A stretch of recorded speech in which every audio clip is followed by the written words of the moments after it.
வணக்கம். சிங்கப்பூர்ல ஒரு புத்தகத்துக்குள்ள இருந்த இளையர்களோட இன்ஸ்பைரிங்கான கதைகள் இப்போ டிஜிட்டல் உலகத்துல ஒரு பெரிய புரட்சியே உண்டாக்கிக்கிட்டு இருக்கு. இந்த கதைகள்லாம் எப்படி அடுத்த தலைமுறைக்கு ஒரு பெரிய உத்வேகமா மாறப்போகுது, அத பத்தி தான் நம்ம இன்னைக்கு பார்க்க போறோம். வாங்க இந்த அருமையான பயணத்தை ஒன்னா சேர்ந்து ஆரம்பிக்கலாம். முதல்ல ஒரு சின்ன ஆனா ரொம்ப முக்கியமான மொழிக்குறிப்பை பாருங்க. இளைஞர்கள் அப்படின்ற வார்த்தையை விட இளையர் அப்படிங்கிற சொல் தான் ரொம்ப பொருத்தமானதுன்னு இந்த திட்டத்துல சொல்றாங்க. பாத்தீங்களா? இந்த மாதிரி சின்ன விஷயத்துல கூட காட்டுற கவனம் இந்த முயற்சியோட கலாச்சார புரிதலுக்கும் அதோட நம்பகத்தன்மைக்கும் ஒரு பெரிய சாட்சியா நிக்குது. சரி, இந்த கதைகள்லாம் எப்படி ஒரு சாதாரண புத்தகத்திலிருந்து உலகமே பார்க்குற ஒரு டிஜிட்டல் பிளாட்ஃபார்முக்கு வந்துச்சு? அதுக்கு பின்னாடி இருக்கிற அந்த ஸ்பார்க்கை பத்தி நாம இப்போ பார்க்கலாம்.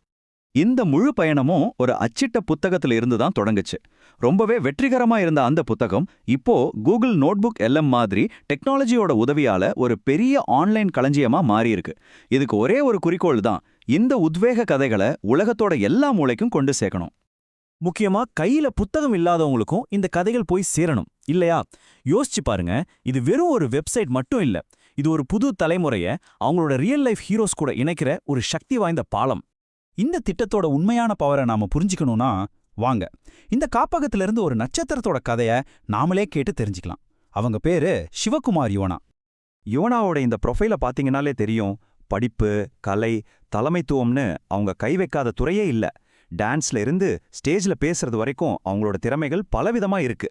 இதுவரை ஒரு லிஸ்ட் இல்லங்க, இது ஒரு இளையரோட ஆல்ரவுண்டர் திறமைக்கு ஒரு எடுத்துக்காட்டு. சரி, அவங்களோட இந்த லீடர்ஷிப் குவாலிட்டிஸ்லாம் அவங்களுக்கு என்ன மாதிரியான வெற்றிகளை கொடுத்துச்சுன்னு கொஞ்சம் டீட்டெயிலா பாப்போமா? அவங்க ஸ்கூல்ல கிரீன் ஹவுஸோட வைஸ் கேப்டனா இருந்தப்போ தன்னோட டீமை வெற்றி பாதைக்கு கூட்டிட்டு போயிருக்காங்க.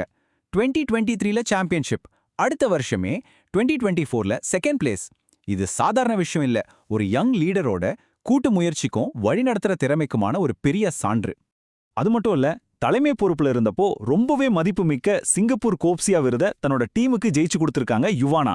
இது மத்த மாணவர்களை ஒன்னு சேர்த்து அவங்கள மோட்டிவேட் பண்ணி ஒரு பொதுவான இலக்கை நோக்கி கூட்டிட்டு போற அவங்களோட திறமைக்கு கிடைச்ச இன்னொரு மகுடம்னு சொல்லலாம். லீடர்ஷிப்ல மட்டும் இல்ல, யுவனா ஒரு துடிப்பான கலாச்சார தூதுவராவும் இருக்காங்க. வாங்க அடுத்த பகுதிக்கு போலாம். கலைகள் மூலமா நம்ம பாரம்பரியத்தை அவங்க எப்படி வளர்க்கறாங்கன்னு பாப்போம்.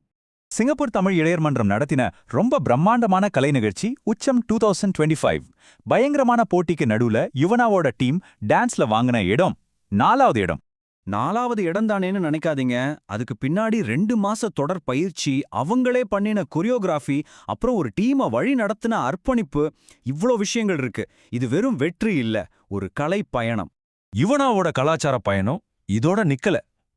கலர்ஃபுல்லான சிங்கே அணிவகுப்புல இருந்து இந்திய பாரம்பரிய கலை திருவிழாவுல சாதனை படைச்ச கோலாட்டம் வரைக்கும் இவங்களோட பங்களிப்பு சிங்கப்பூரோட பன்முக கலாச்சாரத்துக்கு இன்னும் அழகு சேர்க்குது. சரி, இப்போ ஒரு தனி நபரோட சாதனைகள்ல இருந்து கொஞ்சம் விலகி இந்த மாதிரி கதைகள் ஒட்டுமொத்த சமுதாயத்துக்கும் ஏன் இவ்ளோ முக்கியம் அப்படின்றத பத்தி யோசிப்போம். உங்க மனசுல ஒரு கேள்வி வரலாம். இத்தனை இளையர்கள் இருக்காங்க, ஆனா சிவகுமார் யுவனான்னு ஒருத்தரை பத்தியே ஏன் இவ்ளோ விரிவா பேசணும்? அதுக்கு காரணம் இதுதான். யுவனாவோட கதை இந்த காப்பகத்துல இருக்கிற நூத்துக்கணக்கான இளையர்களோட திறமைக்கும் அர்ப்பணிப்புக்கும் ஒரு சின்னம், ஒரு உதாரணம். அவங்க ஒருத்தர் இல்ல, பல பேர்ல அவங்களும் ஒருத்தர்.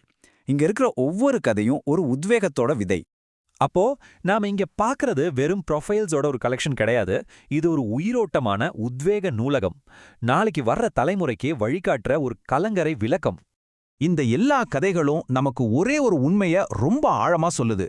நன்னெறி கற்றவனை உயர்த்தும். யுவனா மாதிரி இளையர்களோட வாழ்க்கையை நமக்கு என்ன காட்டுதுன்னா, படிப்பு கூட நல்ல குணமும் சேரும்போதுதான் நாம உண்மையான உயரத்தை தொட முடியும். இந்த கதைகளை எல்லாம் பாதுகாக்கிறது மூலமா நாமும் ஒரு பாரம்பரியத்தை உருவாக்குறோம். இன்னைக்கு யுவனாவோட கதை நமக்கு வெளிச்சம் காட்டுது. நாளைக்கு இந்த இடத்துல யாருடைய கதை இருக்க போகுது? அந்த பதிலில தான் நம்ம சமூகத்தோட எதிர்காலமே அடங்கியிருக்கு.